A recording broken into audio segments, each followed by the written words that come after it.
When most people think of Aveiro, they notice the colorful boats. But look a little closer and you'll discover something unexpected. The painted panels on the bow aren't just decoration.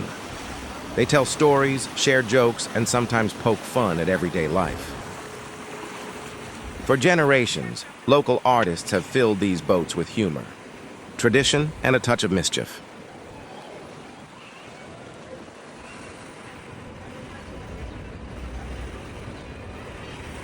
Some messages are easy to understand.